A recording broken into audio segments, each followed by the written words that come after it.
नमस्कार दोस्तों, स्वागत है आप सभी का आपके अपने एमएस सर एकडला यूट्यूब चैनल में। आज की इस क्लास में हम डिस्कस करने वाले हैं संख्याओं का योगात्मक प्रतिलोम और दूसरे नंबर में सीखें गुणात्मक प्रतिलोम आखिर होता क्या है किसी भी संख्या का। तो चलिए हम स्टार्ट करते हैं। सबसे पहले योगात्मक प्रतिलोम के बारे में हम डिस्कस करते हैं। देखिए, हमें यह समझना है कि योगात्मक प्रतिलोम आखिर होता क्या है। देखिए, योगात्मक का मतलब ये होता है योग, यानी योगात्मक प्रतिलोम में हम एक चीज करते हैं कि जो है प्लस से माइनस और माइनस से प्लस, ये चीज होता है। कहने का मतलब यदि कोई संख्या प्लस में दी होगी तो उसे माइनस में कन्वर्ट कर देना है, और यदि कोई संख्या माइनस में है तो उसे प्लस में कन्वर्ट कर देना है। इस चिन्ह का मतलब ये होता है कि प्लस है तो माइनस कर दिया जाएगा और माइनस है तो प्लस कर दिया जाएगा। ये योगात्मक प्रतिलोम का बेसिक है। जैसे एग्जाम्पल की सहायता से समझते हैं। जैसे एग्जाम्पल नंबर 1, जैसे हमें 7 का योगात्मक प्रतिलोम क्या होगा। 7 का योगात्मक प्रतिलोम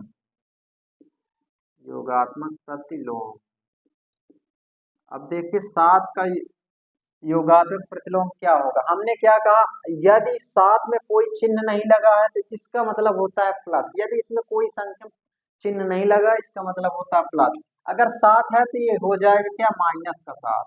हमने क्या कहा, चिन्ह परिवर्तित करते हैं। इसमें कोई चिन्ह नहीं लगा इसका मतलब प्लस है, तो चेंज किसमें होगा, माइनस में, तो -7 ये हो जाएगा योगात्मक प्रतिलोम। और देखते एग्जाम्पल नंबर 2, जैसे कि 17 है। 17 का योगात्मक प्रतिलोम क्या होगा, योगात्मक प्रतिलोम अब देखिए 17 का योगात्मक प्रतिलोम क्या हो जाएगा।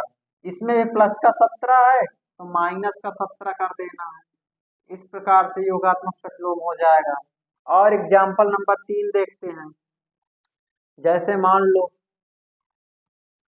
माइनस का 23 है। 23 का योगात्मक प्रतिलोम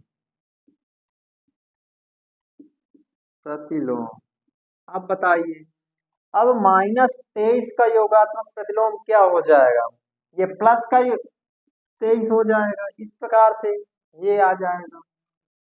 प्लस लगाएं या ना लगाएं इससे कोई फर्क नहीं पड़ता। हमने क्या कहा है कि यदि प्लस होगा तो माइनस में कन्वर्ट कर देना है, यदि माइनस है तो उसे प्लस में कन्वर्ट कर देना है। इस प्रकार से आप योगात्मक प्रतिलोम को सीख सकते हैं।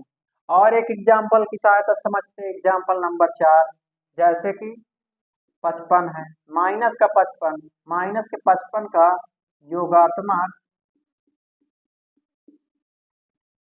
प्रतिलोम क्या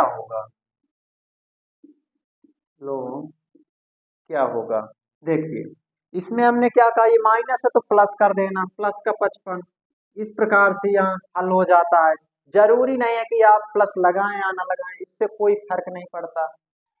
आई होप तो इस प्रकार से आप जो है योगात्मक प्रतिलोम डिस्कस कर सकते हैं, मतलब सीख सकते हैं।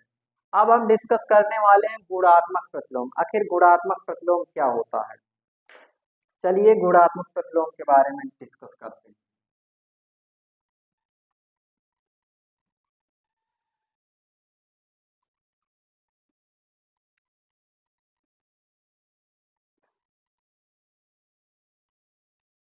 चलिए अब हम डिस्कस करने वाले हैं गुणात्मक प्रतिलोम के बारे में।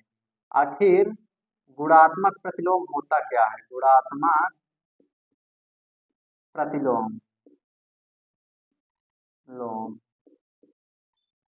देखिए अब हम डिस्कस करने वाले गुणात्मक प्रतिलोम। आखिर गुणात्मक प्रतिलोम में होता क्या है। देखिए गुणात्मक प्रतिलोम में हम क्या करते हैं, कोई भी संख्या दी जाती है तो उसे हम पलट देते हैं।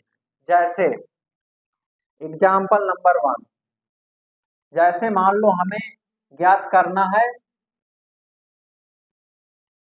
3 का गुणात्मक प्रतिलोम।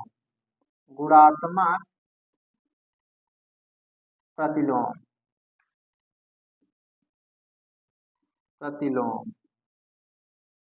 देखिए 3 का गुणात्मक प्रतिलोम का मतलब क्या है?